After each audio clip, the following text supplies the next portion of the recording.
lọ́dún 2027 Oriyomi Hamzat jáde olódíje.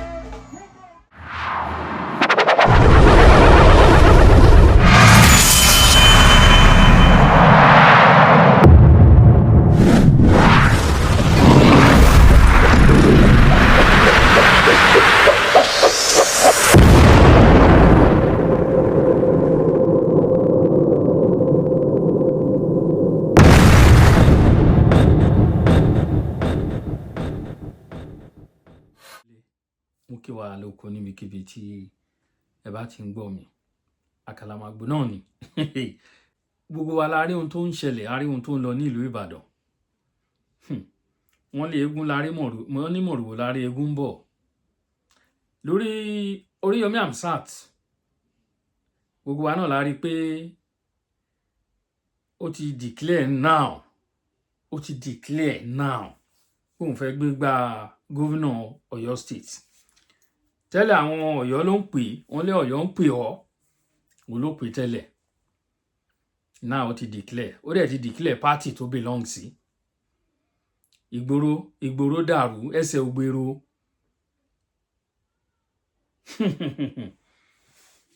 Ẹ wá wo bí èrò ṣe yabo ìlú Ìbàdàn lórí ọ̀rọ̀ Oriyomi Hamzat. Ẹ gbọ́ ọ̀rọ̀ tó sọ. Lóòótọ́ ní àwọn ọ̀rọ̀ tó sọ wípé àwọn ará ìlú ń fẹ́ ẹni tí wọ́n jọ understand ara wọn, tí wọ́n jọ gbé èdè ara wọn, ẹni tí wọ́n lè lọ sábà. Ṣùgbọ́n ṣé wọ́n á jẹ́ kí Oriyomi Hamzat dé bẹ́ẹ̀? Olóòótọ́ ìlú máa lò ṣèkà ìlú. Gbogbo ohun tí Oriyomi Hamzat ń ṣe tó ń jà fẹ́ tọ́ ọmọ ènìyàn, tó ń ṣe gbá tó ń ṣàwo, àwọn kan wà tínú wọn ò dùn sí. Ẹ má jẹ́ ká tanra wa jẹ. Ṣé wọ́n á jẹ́ kó Oriyomi Hamzat dé bẹ́ẹ̀?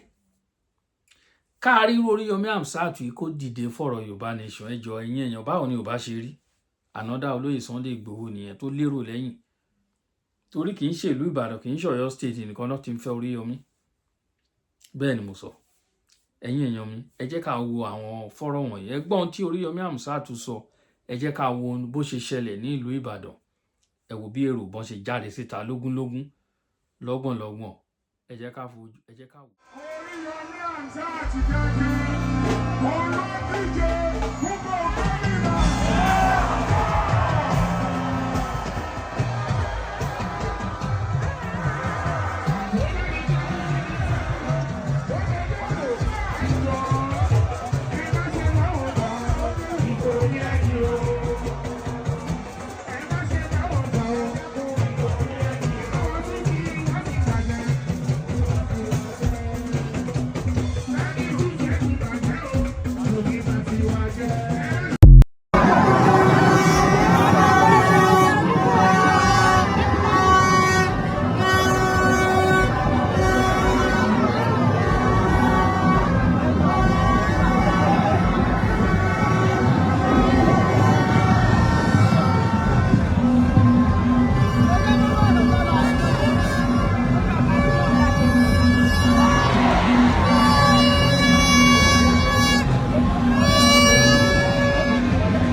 Kia. Baba, please.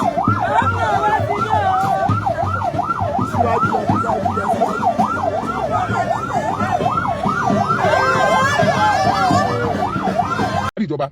àní aráàlú fẹ́ mú láàrin ara wọn wọ́n fẹ́ tó gbọ́ èdè wọn somebody who can speak their language wọ́n fẹ́ ẹni tó ní etí wọn wọ́n fẹ́ ẹni tí ọmọ kọ̀rọ̀kọ̀ ń dùn wọn wọ́n fẹ́ ẹni tí kì í ṣe political philanthropist tẹ́yìn condemn yìí nínú ọ̀pọ̀lọpọ̀ olóṣèlú náà fi wọlé wọn ò fẹ́ popular jingle wọn ò fẹ́ mọ̀kẹ́ popular lórí rédíò they don't want a radio presenter or radio popularity they don't want it television popularity they don't want it they want somebody with them somebody láàrin wọn ó dà tẹ́ bá tẹ̀ wá pè mí lọ́yọ́ ọ́ ṣé èmi ní honorable èmi ní senator èmi ní ìtùnú rep ni kí ni tí ń bà yín lẹ́rù kí lẹ̀ ń sáré kì í fún kí lẹ̀ kẹ́yìn àtàkì Oríyọmí fún kí tó wáyé pé Oríyọmí jáde tó bá fẹ́ win ẹjọ́ win tí ó bá win ẹ fílẹ̀ tí àwọn tó jáde tí wọ́n win election tí wọ́n kú ọ̀láyé ni stop discouraging people sẹ́ni tèmi kékeré ni o ṣùgbọ́n Ọ̀yọ́ ń pè ọ́ has come to stay and Ọ̀yọ́ ń pè ọ́ is not for Oriyomi Hamzat èmi kọ́ ni mo ní Ọ̀yọ́ ń pè ọ́ o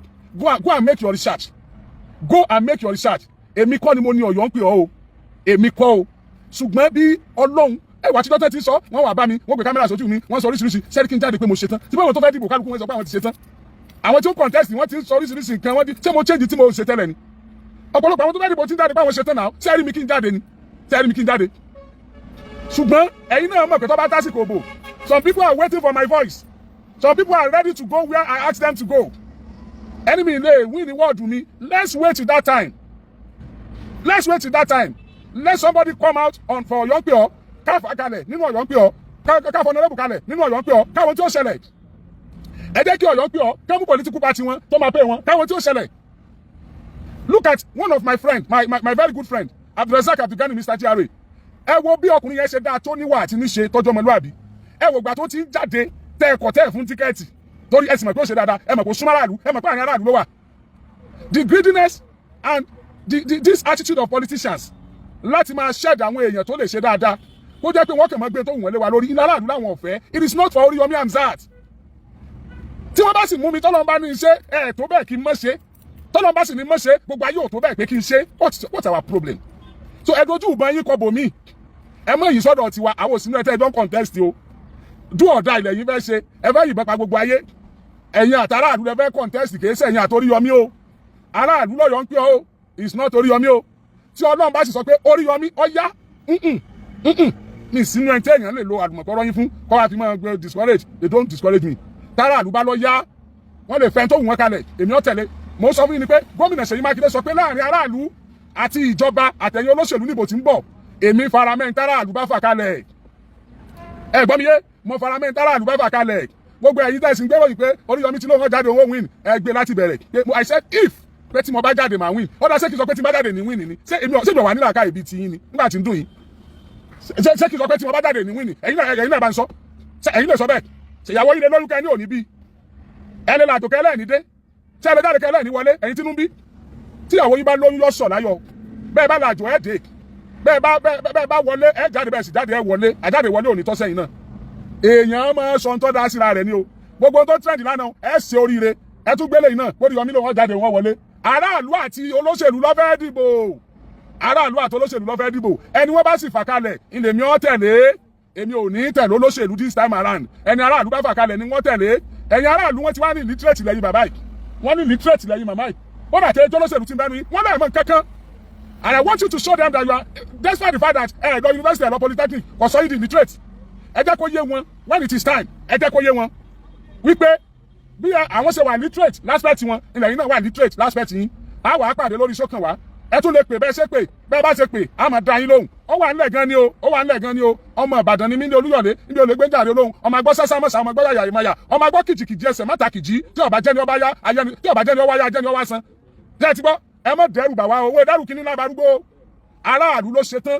Ọ̀yọ́ pé wọ́n fa state honorable kalẹ̀ wọ́n fa house of rep wọ́n fa kalẹ̀ wọ́n fa senator wọ́n fa kalẹ̀ wọ́n fa gómìnà wọ́n fa kalẹ̀ àwọn fẹ́ wo ìbò wọn ẹ ti ẹ̀dùn náà ṣe present àṣẹyìn ni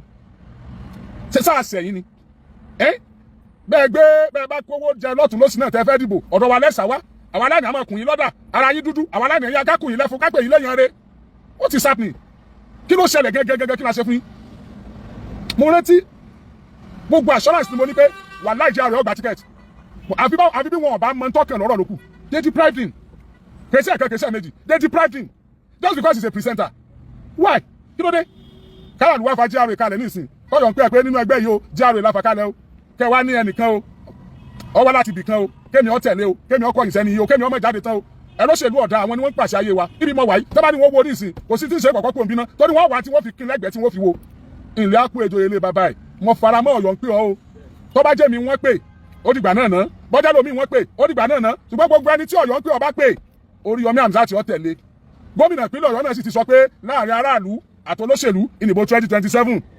ní ọ̀dàlẹ̀ mi ọ̀yápá o mo dúró lórí ọwọ́ òdodo àti ìfẹ́ aráàlú Ọlọ́run ó ti ọba wa láyọ̀ àní mọ́ bá lọ báyìí o ọjọ́ kan náà láyé padà ó dé ẹ ṣeun o sókè wa ti bẹ̀rẹ̀ ẹ jápàdé ńbẹ̀ ní tí ì sọ nǹkan kan ibẹ̀ lẹ́ẹ̀tì gbọ́ winiwini lórí àgídìgbò lórí social media àgídìgbò náà ni àbí rédíò wa 88.7 FM ẹ ṣeun o ẹ ṣeun bí ojú ọ̀nà.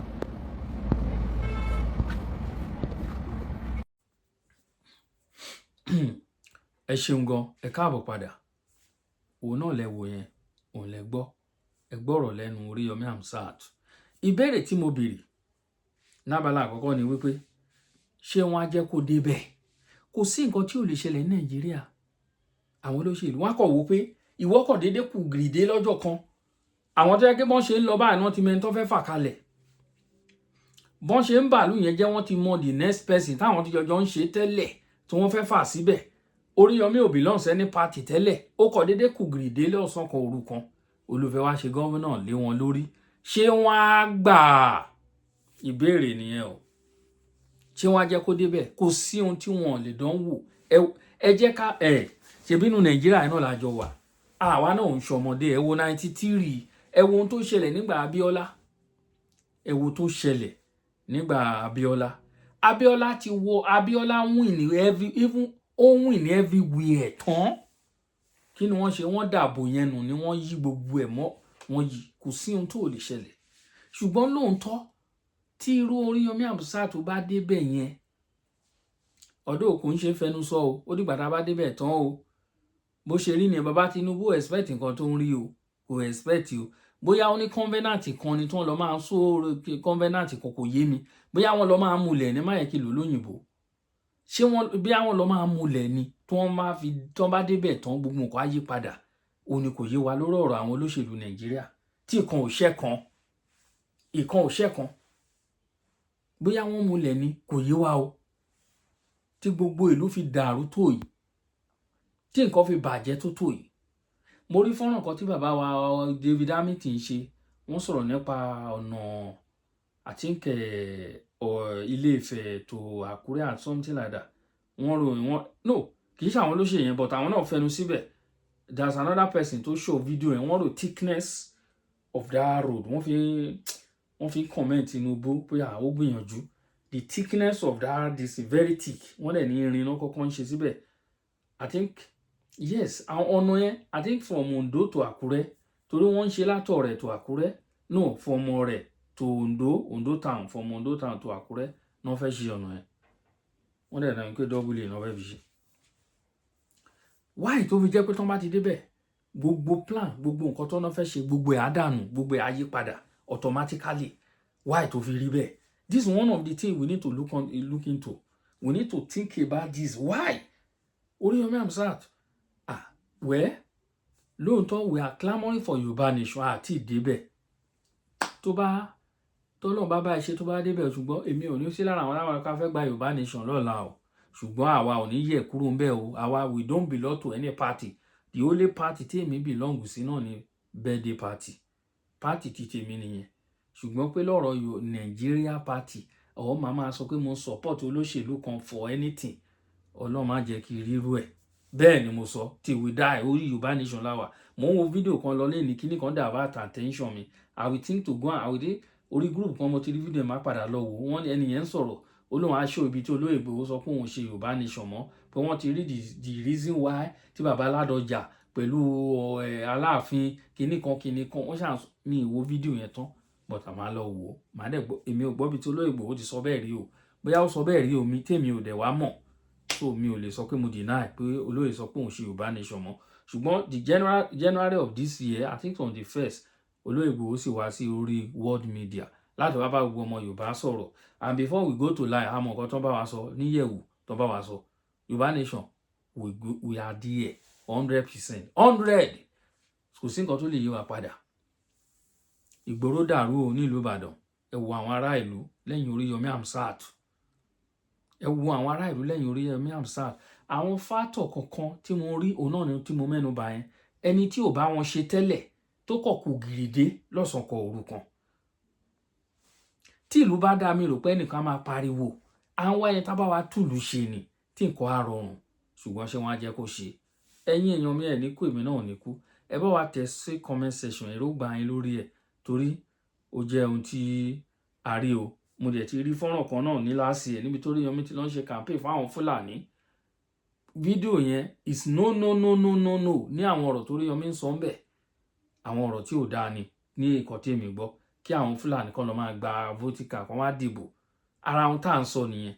Ara ohun tá à ń sọ nìyẹn. We don't want all those things. Fulani is not, they are not part of us. Tó bá jẹ́ àwọn èèyàn wa lẹ́sìn bá sọ̀rọ̀ wẹ́ ibi tẹ́yìn kọjú sí yẹn yín ò bá wa ṣe. But I don't know. So that is it. Ẹ jẹ́ ká mọ̀ nǹkan tá à ń ṣe. So bó ṣe jẹ́ nìyẹn. Ẹ̀yin olólùfẹ́ wa, mo kí yín lógúnlógún lọ́gbọ̀nlọ́gbọ̀n. Ẹ wo ẹ̀yin tẹ́ tí rí mi lórí live, ó wù mí kí jáde sí live. Laptop mi ò ní ni o. Mo rò pé màá rà ní December. Bùkátà ti pọ̀ jù. But lágbára Ọlọ́run, àá rà. Mi ò dẹ̀ tọrọ owó. Mi ò wá sórí social media wá tọrọ owó lọ́wọ́ anybody. But tó bá fún mi, I will appreciate it. But never, mi ò ní ṣe báwọn order tá máa jáde. No. Any day tí n bá ti lówó, I will buy it and I will start to do live. And you people will see me, we enjoy ourselves. Thank you all. Èmi ọmọ náà ni Akalamago TV. Ẹ̀yẹ̀mí Yorùbá. Thank you all.